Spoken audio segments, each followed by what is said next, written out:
Hi and welcome to my video about servicing a 9.8 two-stroke Tohatsu. I'm going to be servicing it for the very first time, or should I say I'm going to be servicing an outboard for the very first time, as I've never done one before. I bought this outboard about 6 months ago.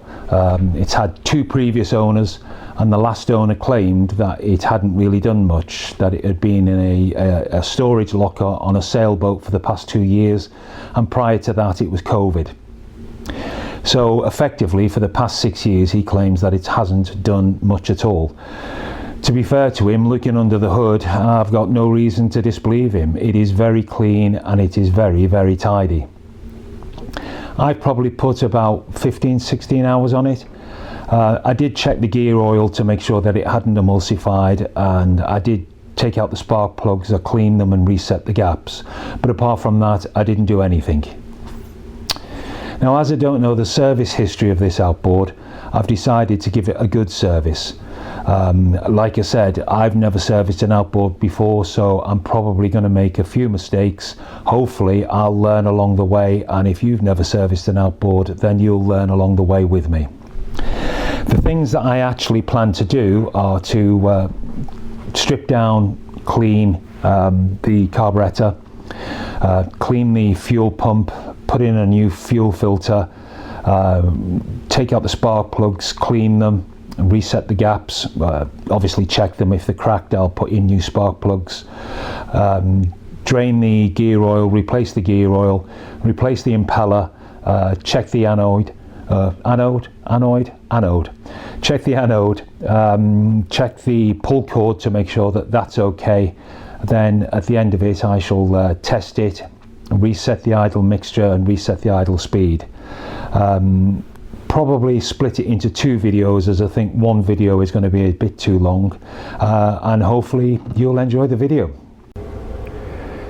So this is the outboard with the hood removed. As you can see, it's clean, it's very tidy underneath here, apart from there's some white deposit around where the cylinder head goes, and there's some white deposits down at the bottom. Not too sure what that is. It certainly doesn't taste like salt, so it's going to be something else. I'll have to investigate that. The first job that I'm actually going to do is to remove the carburetor, which is this one here.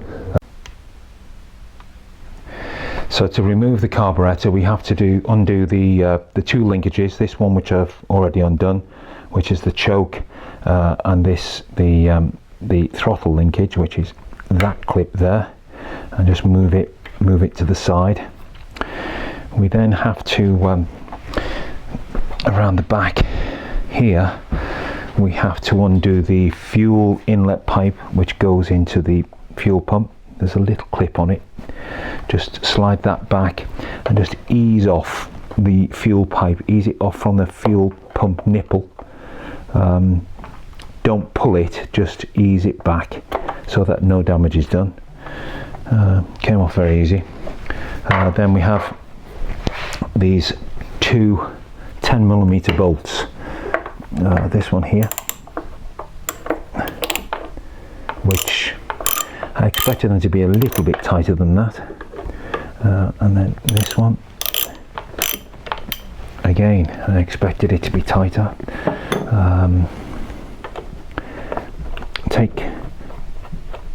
Ease them right back.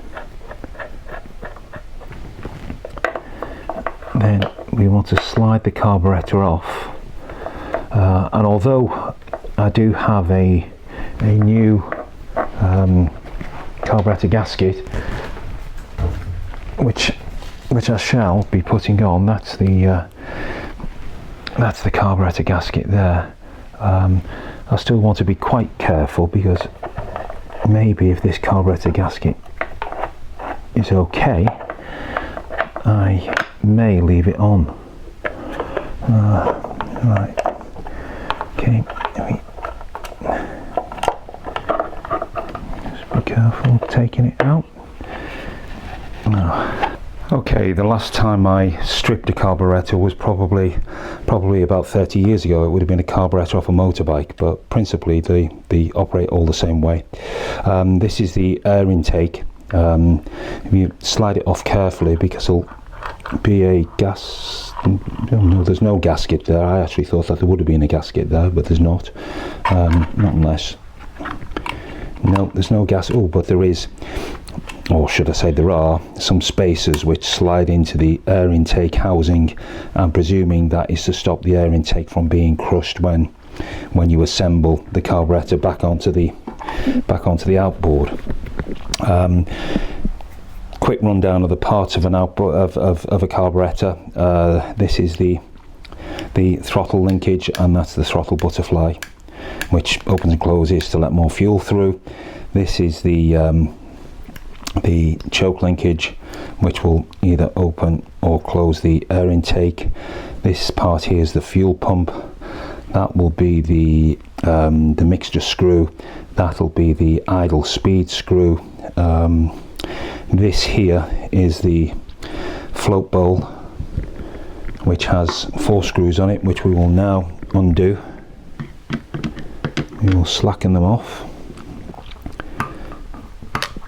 Okay, right, so this may have a load of gunk and lacquer underneath it, and it hasn't.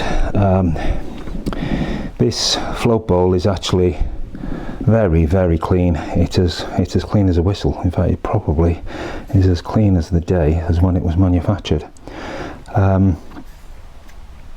I was going to strip down the pump. I was also going to take out the needle jets. However, this is so clean, I can't see the point in actually doing unnecessary work. So I would probably put it back together just as it is and just leave it alone. This little gasket here is fine. This here is the float, rises up and down to let fuel in and out. These are the needle jets. I think that's the low speed needle jet. I think that is the high speed needle jet, or vice versa. I'm not too sure which. So I'm quite pleased with that carburettor. It really doesn't need any maintenance whatsoever on the service. As you can see, it's very quick, very easy to strip down. I will put it all back together and fit it back onto the outboard. I will be putting a new gasket on where the carburettor meets the outboard. I know I said that I wouldn't, but I bought the gasket now, so I might as well put it on. And I still will put on a new fuel filter.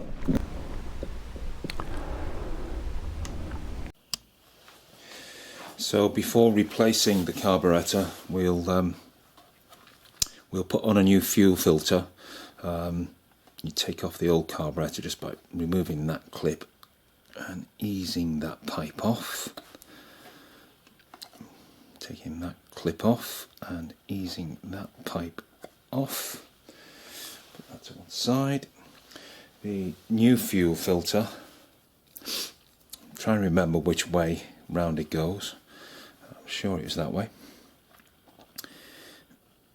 Slide the clip up, and again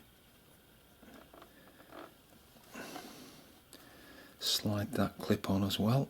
So that's the new fuel filter fitted. Put it down in its little place. Now the carburettor, as I said, I'm going to fit a new gasket, making sure that the gasket goes on the correct way.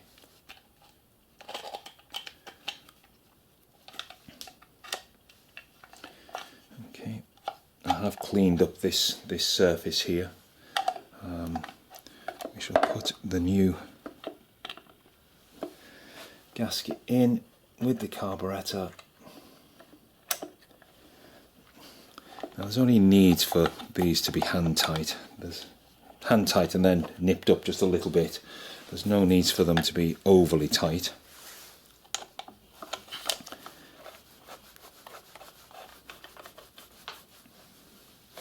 That's that one done. A little bit of that nip up.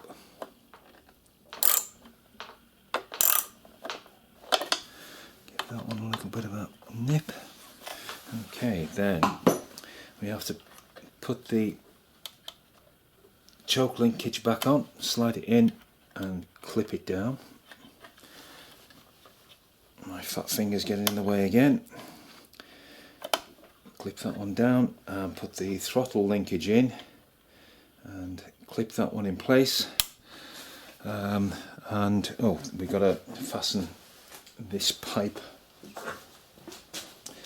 The fuel pipe needs to be fitted onto the carburetor, well, onto the fuel pump.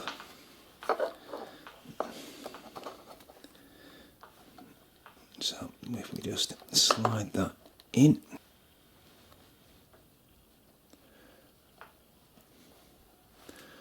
Okay, that's the carburetor back in place.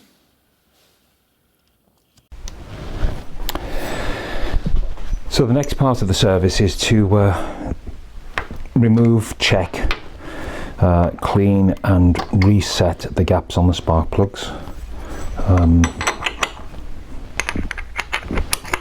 which obviously you have to remove them to do that.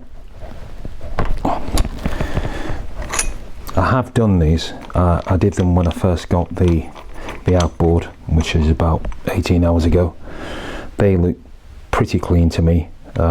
However, I will, saying that, the gap looks a little bit small. I will clean them up, and then I know that they're good for the next boating season. That one was a bit tight as well.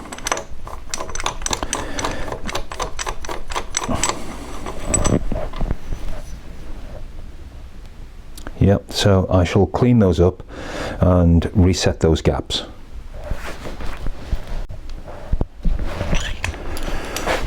Right, so I've cleaned the spark plugs up, I've reset the gaps. As you can see, they're nice and clean now. I've just got this little handy tool which I bought from, it was on eBay. It has millimeters marks on one side. 1 mil, which is what the spark plug's gap should be. Yep. Actually, that's just a little.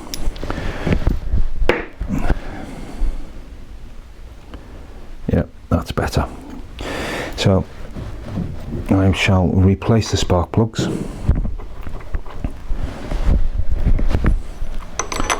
Again, just hand tight and then a quick nip up. So, hand tight and a little nip, hand tight, little nip,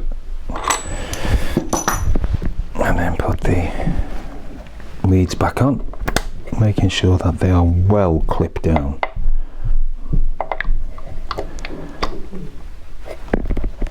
Let me put that through that way. So that's the spark plugs now done.